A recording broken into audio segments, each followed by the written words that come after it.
Ladies and gentlemen, I've been on this wave for the last 2 years. I'm happy that you finally joined me. I want to be clear. Kyrie Irving is a phenomenal one-on-one talent. Here's the thing about that. The game of basketball is not one-on-one. It's 5-on-5. Specifically, it's 12-on-12. Sometimes even 15-on-15. Yeah, one-on-one doesn't win you a championship in this league. Speaking out against your teammates, it doesn't win you a championship in this league. Stopping communicating with your teammates, it doesn't win you anything in this league. Kyrie Irving fails to realize that. I think the brother has some serious mental health issues and desperately needs help. What am I talking about, ladies and gentlemen? If you don't know, the Brooklyn Nets were in Philadelphia the other night to take on the Sixers, and the Nets lost 117-106. This is Kyrie Irving's third game back after missing 26 games this season with a shoulder injury, all right? You think Kyrie Irving, pretty much missing about 2 months of action, you think he'd be happy to be back with his teammates, happy to be playing the game that he loves? You think he'd just be overall in great spirits back on the court, right? The Nets have no pressure on them this season. Obviously, their 10-year starts once they get Kevin Durant in the lineup, which will be next season following his Achilles recovery. Kyrie Irving, Kevin Durant, they wanted DeAndre Jordan alongside them on that Nets roster. DeAndre Jordan, known to be one of the good guys of the NBA, a very friendly guy. He's got a lot of pals around the National Basketball Association. What is Kyrie Irving have to complain about? He's been off resting. He gets paid to play basketball. Let me read you guys some comments after the Nets lost to the Sixers from one point guard Kyrie Irving. I'm not going to believe this one. Kyrie said, and he's speaking on this Nets roster, I mean, it's transparent. It's out there. It's glaring. In terms of the pieces we need in order to be at the next level, he went on to say, I'm going to continue to reiterate this. We're going to do the best with the guys that we have in our locker room now, and we'll worry about the other stuff in terms of moving pieces and everything else as an organization down the line in the summer. It's just something we signed up for. We knew what we were coming into at the beginning of the season. Guys were down left and right for us. Garrett Temple is out. DeAndre just got hurt tonight. Wilson Chandler is just coming back. We have complimentary young guys as well that have done a great job the last 3 years. Collectively, I feel like we have great pieces, but it's glaring we need one more piece or two more pieces that will complement myself, Kevin Durant, DJ, Temple, Spencer Dinwiddie, Caris LeVert, and we'll see how this evolves. Let me ask you something. Does that sound like a leader to you? The next statement that's about to come out of my mouth is the realest thing that I could tell you in this video. The worst thing that could ever happen to the National Basketball Association is Kyrie Irving winning a championship with LeBron James, and more importantly, knocking down that three-pointer over Steph Curry in Game 7 of the Finals in Golden State. It has created a level of arrogance that probably always existed within Kyrie Irving. He doesn't listen. He thinks he knows everything. And I'm questioning this guy at this point in his career.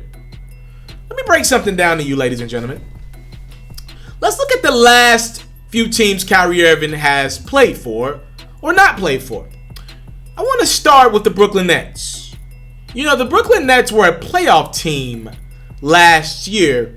You know, they were under the tutelage of D'Angelo Russell. Look at the bench. They were happy, fun, boisterous, a great environment, and they gave the Philadelphia 76ers all they could handle in the first round of the playoffs last year. I believe the Nets were a 6th seed. I don't see that fun energy within that Nets organization this year. Okay, let's go backwards. Kyrie's 2 seasons with the Boston Celtics. Let's just put it like this. I thought year 1 was good, but Kyrie Irving couldn't finish year 1. Remember? In the playoffs. We're talking about 2017, I believe. Remember, Kyrie Irving, playoffs.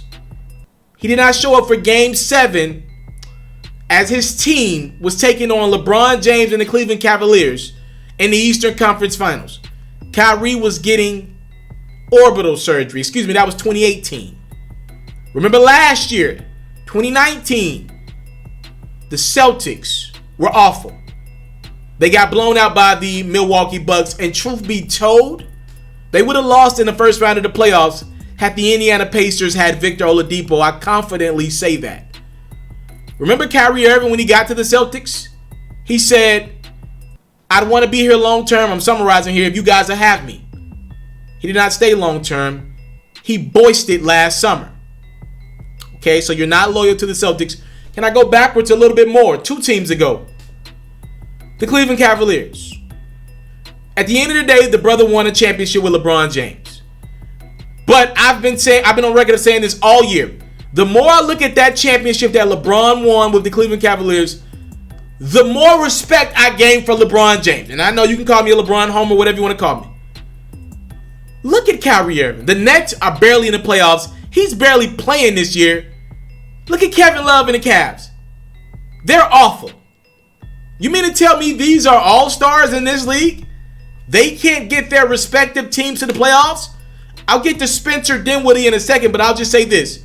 The Nets were better when Spencer was the starting point guard of that team.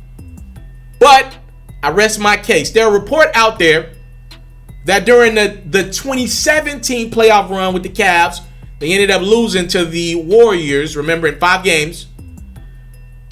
There are reports in the atmosphere, multiple sources. And we know this is likely true because guys like Richard Jefferson, Channing Frye, on that Cavaliers team, they're all NBA analysts now. Reports surface that Kyrie Irving stopped talking to his teammates for weeks at a time during the playoffs. So you didn't have leadership in Cleveland. You just played with one of the greatest players of all time. And you were a great scorer, but immature. Okay, you called out your Boston Celtics teammates. You said you apologized to LeBron James because you now understand how it is to be a leader. Okay, so your first season with the Brooklyn Nets, you've missed 26 games. Okay, injuries happen. I'm not going to knock you for that. But as soon as you get back on the court in game 3, by the way, your Nets were pretty good. You're playing 500 ball without you. As soon as you get back to the court, you're already talking about what your team needs to do this summer. Interesting. We all know that Kevin Durant has this in his hand a lot. I bet you, and I bet my bank account on this, and it's obviously nowhere near Kevin Durant's, or Kyrie Irving's for that matter. I bet my bank account that Kevin Durant thinks he made a mistake joining Kyrie Irving in Brooklyn. I'm not saying he made a mistake joining the Brooklyn Nets. I specifically said joining Kyrie Irving in Brooklyn. 3 out of the situation.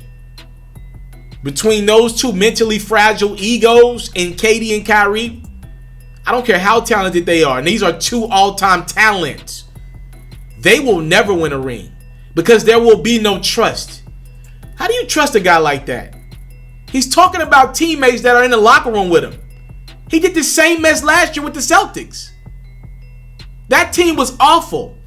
By the way, the Celtics are number 3 in the Eastern Conference this year.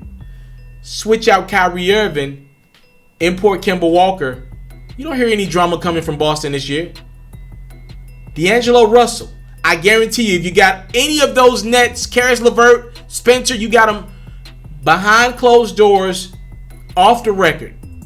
I guarantee you they'd say they enjoy playing basketball with D'Angelo Russell more than they did Kyrie Irving. Look, he's an incredible talent, but in my opinion, he can't be your number 1 option, and I'm going to just be real with you. He can't be your number 2 option. He's not a leader. Number 1 and number 2 options in this league to some point have to be leaders. That is not a leader. That is a very talented, immature scorer that talks entirely too much. And that 1 ring, I'm telling you, that 1 ring that Kyrie Irving got, it is going to hunt the NBA for the rest of Kyrie's existence. You into sports, we got you. NFL news, I got you. NBA news, NBA highlights, NBA full coverage, feature stories, all that great stuff, I got you. We even got a little bit of Madden and 2K mixed in. Subscribe to this platform, and I got you. More quality content on the way. Subscribe.